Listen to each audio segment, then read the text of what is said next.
Bom, muito bem. Então, por ocasião do destino, eu acabei de ler aqui o livro Em Defesa do Socialismo, do Maldade, esse candidato à presidência aí, atual. E, bom, vamos compartilhar a experiência com vocês aqui, né? Já que é um livro bem curto, muito embora eu tenha sentido que perdi um pouco de tempo, mas como eu já fui com uma expectativa bem baixa, eu acabei não me decepcionando tanto. Então vamos comentar o que ele diz nesse livro que ele escreve em 1997 e publica em 98, aparentemente é isso, ou pelo menos começou a ser escrito em 97.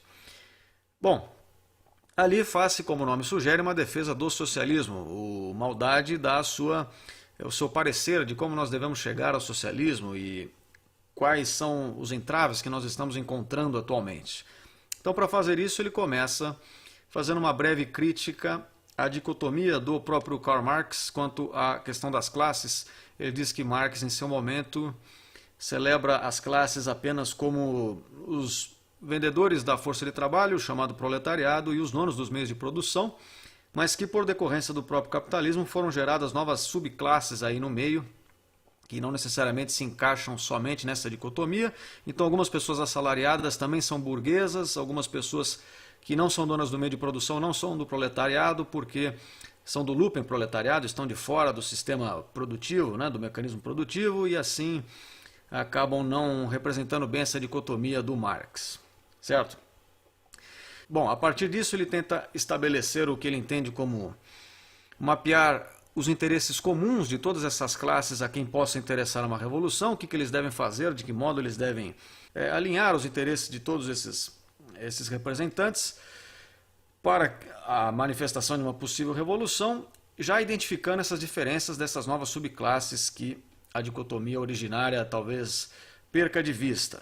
E aí, para isso, até mais à frente, ele recorre à psicanálise, ele diz que talvez os psicanalistas possam nos ajudar a identificarmos exatamente essa matriz comum aí entre proletários, lumpen proletários e pessoas que são criativas, fazem parte do processo criativo, mas que são assalariadas, mas que não são donas do meio de produção, que eventualmente pode representar uma nova classe média, enfim, algumas coisas assim que ele diz. E a partir dessa proposta, né, de identificação de qual que é o plano que deve ser apresentado para que a gente consiga finalmente vivenciar o tão esperado comunismo, então ele dá as suas sugestões práticas, né, de como as coisas deveriam ocorrer no seu entender. Porque se nós dependermos apenas da boa vontade do proletariado, a esquerda toda, como eu já disse no outro vídeo, está muito ciente de que o trabalhador ele prefere tomar conta da sua própria vida do que sair matando e roubando os outros, e isso é muito ruim para a esquerda, no fim das contas. Os trabalhadores comuns preferem ir de domingo na igreja e tomar conta da família do que entrar numa revolução em troco de um delírio juvenil, né? Mas então ele dá suas sugestões práticas. Basicamente, eu listei aqui rapidamente, né, os pontos centrais. Então ele diz que seria eficiente que o Estado controlasse o crédito e a tributação sobre as pessoas, né, cada vez tributando mais, para ir socializando os meios de produção, né, para que lentamente se destrua a propriedade privada e assim nós sufoquemos aos poucos o livre mercado. Essa ideia não é original, claro, qualquer marxista já conhece essa ideia. Enfim, ele só repete aqui. Aliás, na verdade, nenhuma ideia aqui dele é original, né? Tudo que ele diz basicamente já está em outros autores, mas enfim, como eu disse, é só um panfleto, não é um livro para ser levado a sério. E ser levado a sério, eu digo, do ponto de vista intelectual, é para ser levado a sério do ponto de vista de você poder mapear quais são as ideias desse sujeito, mas não quer dizer que isso esteja descrevendo a realidade. Como o marxismo como um todo é muito falho em descrever a realidade, então isso não vai te nutrir intelectualmente, né? É só um aspecto de curiosidade. Outro ponto que ele sugere aqui é que os meios de comunicação e a imprensa e a educação, segundo ele, estão reproduzindo nesse momento os valores e a lógica do modelo capitalista. Então a gente precisa tirar a educação, os meios de comunicação das mãos dos agentes privados e que, portanto, eles sejam regidos por um órgão central, pelo governo, né, que também vai acabar regendo aí manifestações artísticas e culturais, para que então a gente possa superar essas lógicas, aí, esse aspecto cultural do capitalismo que, segundo ele, se retroalimenta internamente, né, e faz com que a mídia, os artistas e tal reproduzam o capitalismo em suas próprias obras, em seus próprios veículos. Então, basicamente, o que a gente disse aqui é que ele quer substituir a lógica de eficiência de mercado e seu respectivo voluntarismo por aquilo que ele chama de cooperativas e outras formas de manifestação de democracia direta. Ele quer destruir as propriedades privadas, as empresas e tudo mais, e fazer com que as coisas sigam dessa forma, né? E como exemplo de uma democracia direta, que no entender dele é uma boa manifestação desse tipo de grupo, de cooperativa que poderia funcionar muito bem, ele dá o Movimento Sem Terra, né? O MST.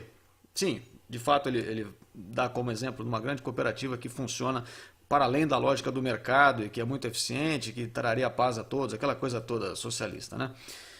Enfim, não vou nem comentar isso, mas aí uma vez que, você percebe, ele quer que o Estado controle a economia, controle aspectos culturais, controle a educação, controle a mídia e tudo mais. Uma vez que o Estado se apodera de todas essas esferas da vida social, através desse totalitarismo, né, ele sugere que a gente pode concretizar então finalmente o comunismo. Porque isso, né, como eu disse anteriormente, para ele estaria alinhando os interesses do lupenproletariado, do próprio proletariado e dos burgueses sem meios de produção.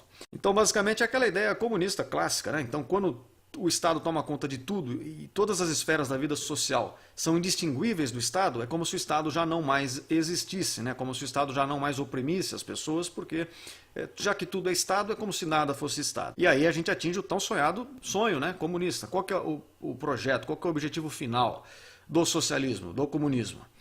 É uma sociedade sem classes. Então, na ideia de um socialista, quando tudo já está integrado ao Estado, é como se já não houvessem mais classes, né? Não existe mais a disputa de interesse de classes e já não há mais o movimento da história. A gente chega no nosso ápice, na era de ouro do comunismo, né? Então, em outras palavras, esse texto foi escrito, como eu falei para vocês, em 1998, mas se ele estivesse escrevendo agora, nos daria uma descrição do que resultou na Venezuela. Então, essas ideias que ele propõe aqui, que ele prega como modelo a ser adotado, é o que fez com que a Venezuela se tornasse o que é hoje. E caso você leia, agora estou dizendo agora, né, 2018, o projeto lá, o plano de governo, melhor dizendo, do Maldad, você vai ver que ele não mudou de ideia em muitas coisas, ele continua dizendo essas mesmas coisas parecidas, falando de democracia direta, falando de atropelar todas as instituições vigentes e implantar esses meios de socialização forçado e aos poucos e fazer o Estado ir se agigantando, tomando conta de tudo, de ir agredindo a propriedade privada e tomando controle da mídia e tal. Como vocês podem ver lá, a gente fala, sempre que a gente fala, que o petista fala lá de controle social da mídia, democratização dos meios de comunicação, eles estão falando de censura, eles estão falando de doutrinação, eles estão falando desse controle central dos meios aí de comunicação para criar essa uniformidade ideológica e ajudar a pacificar os ânimos, né? Ajudar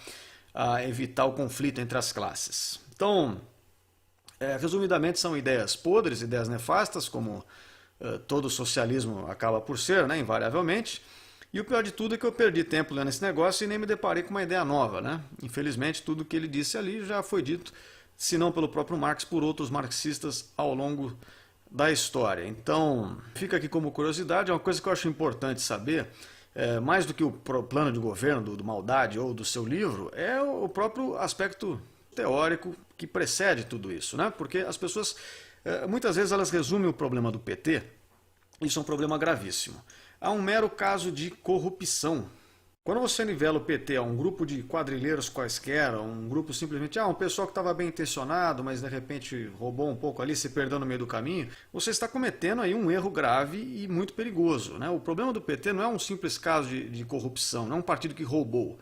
Ele também roubou, mas isso é o que menos o caracteriza. O que caracteriza o PT não é o roubo, mas sim toda uma bagagem teórica, todo o simbolismo de um movimento revolucionário, de uma esquerda, que existe desde muito antes do PT. Então você precisa entender por que o PT chegou ao poder, por que ele fez o que fez quando esteve no poder, quais são os objetivos por trás, qual é a fundamentação teórica de tudo isso. Quando você entende tudo isso, fica muito mais claro, fica muito mais fácil você analisar a situação concreta e pontual. Porque senão acontece que nem uma pessoa estava conversando comigo outro dia e ela me mandou uma imagem de alguém falando para ela que, nossa, o primeiro governo do Lula foi muito bom, né? Poxa, que pena que os outros foram ruins e tal, da Dilma subsequente. Isso é simplesmente um absurdo, essa é uma ingenuidade que é de extremo perigo porque ignora, destitui o PT do seu petismo. Simplesmente você ignora quem eles são, por que eles estão ali, por que eles fazem o que fazem e analisa uma situação numa perspectiva extremamente singela, extremamente assim, fora de qualquer contexto, que mais vai te confundir do que te ajudar a entender as coisas. Bom, então eu estou aproveitando para fazer esse vídeo agora. Claro que aparentemente não é o caso do Maldad ter alguma chance de vencer a eleição, né? Mas eu estou aproveitando para fazer esse vídeo agora porque, caso ele seja eleito, o PT já tem de muito tempo o projeto declarado de fazer censura aqui a atos subversivos como esse, né? Atos antissoviéticos como esse aqui que eu estou tendo agora, de falar mal deles. Então, antes que eu seja censurado, a gente aproveita e faz essa pequena resenha do livro aqui do Maldade, né? Para que as pessoas possam, quem sabe, ouvir alguma coisa, né? Bom, então foi um vídeo um pouco mais curto esse, acho, mas dissemos o que devia ser dito. Espero todos vocês aqui em breve. Vocês podem se inscrever no canal para receber mais vídeos. E é só isso. Até a próxima.